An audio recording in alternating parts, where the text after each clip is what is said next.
അസ്സലാമു അലൈക്കും വറഹ്മത്തുള്ളാഹി വബറകാതുഹു.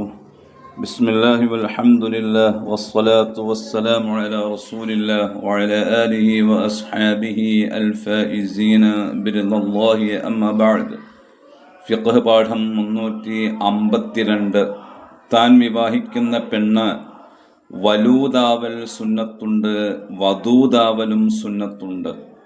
വലൂദ് എന്നതുകൊണ്ട് ഉദ്ദേശിക്കപ്പെടുന്നത് കൂടുതൽ പ്രസവിക്കുന്ന പെണ്ണ് എന്നാണ്.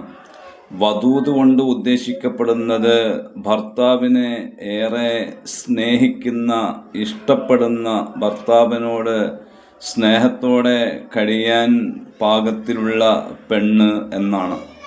അപ്പോൾ കൂടുതൽ പ്രസവിക്കുന്നവളാവുക, ഭർത്താവിനെ നന്നായി പ്രിയം വെക്കുന്നവളാവുക എന്നത് ഒരു പുരുഷൻ തിരഞ്ഞെടുക്കുന്ന, തൻ്റെ വിവാഹ ജീവിതത്തിലേക്ക് സെലക്ട് ചെയ്യുന്ന പെണ്ണിനുണ്ടാവേണ്ട പ്രധാനപ്പെട്ട ഒരു സവിശേഷതയായി മഹാനരായ സയ്യിദുനാ റസൂലുള്ളാഹി സ്വല്ലല്ലാഹു അലൈഹി വസല്ലമ തങ്ങൾ പറഞ്ഞു വച്ചിട്ടുള്ള കാര്യമാണ്.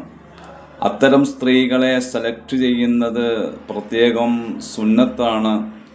അപ്പോൾ പിന്നെ താൻ വിവാഹിക്കാൻ ഉദ്ദേശിക്കുന്ന പെണ്ണ് വദൂദാണോ വലൂദാണോ, അവൾ കൂടുതൽ പ്രസവിക്കാൻ കഴിയുന്നവളാണോ, അതിന് താല്പര്യപ്പെടുന്നവളാണോ, ഭർത്താവിനെ കൂടുതൽ ഇഷ്ടപ്പെടുന്നവളാണോ എന്നൊക്കെ എങ്ങനെ മനസ്സിലാക്കാൻ കഴിയും? വയുഅറഫു ഫിൽ ബിക്രി ബിഅഖാരിബിഹാ. മഹാനായ ഇബ്നു ഹജർ റളിയല്ലാഹു തആല അൻഹു തുഹ്ഫയിൽ രേഖപ്പെടുത്തുന്നു, അവളുടെ അടുത്ത കുടുംബത്തിൽപ്പെട്ട, അഥവാ അവളുടെ ഉമ്മ, അവളുടെ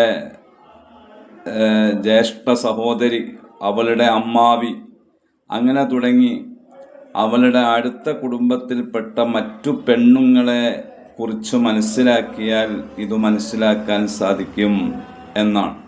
അപ്പോൾ ആ രീതിയിലുള്ള ഒരു അന്വേഷണം കൂടെ നടത്തൽ വിവാഹം ഉദ്ദേശിക്കുന്ന പുരുഷന്മാർക്ക് സുന്നത്തുണ്ട് എന്നാണ് പറയുന്നത്. ഈ സുന്നത്ത് കൂടി പാലിക്കാൻ നമ്മുടെ യുവ സമൂഹം, നമ്മുടെ പുരുഷ സമൂഹം തയ്യാറാകേണ്ടതുണ്ട്. അതല്ലാതെ ഞാൻ വിവാഹിക്കുന്ന പെണ്ണ് അധികമൊന്നും പ്രസവിക്കരുത് എന്നാവരുത് മുസ്ലിം സഹോദരങ്ങളുടെ ചിന്ത. അത് റസൂലുള്ളാഹി സ്വല്ലല്ലാഹു അലൈഹി വസല്ലമയുടെ സുന്നത്തിന് വിരുദ്ധമായ ചിന്തയാണ്, ആലോചനയാണ്. ഇക്കാര്യം കൂടി നാം വിലയിരുത്തുക. അള്ളാഹു സുന്നത്തുകളൊക്കെ ഹയാത്താക്കുന്ന ശരിയായ സുന്നികളിൽ നമ്മെ എല്ലാവരെയും ഉൾപ്പെടുത്തി അനുഗ്രഹിക്കട്ടെ. ആമീൻ. അസ്സലാമു അലൈക്കും വറഹ്മത്തുള്ളാഹി വബറകാതുഹു.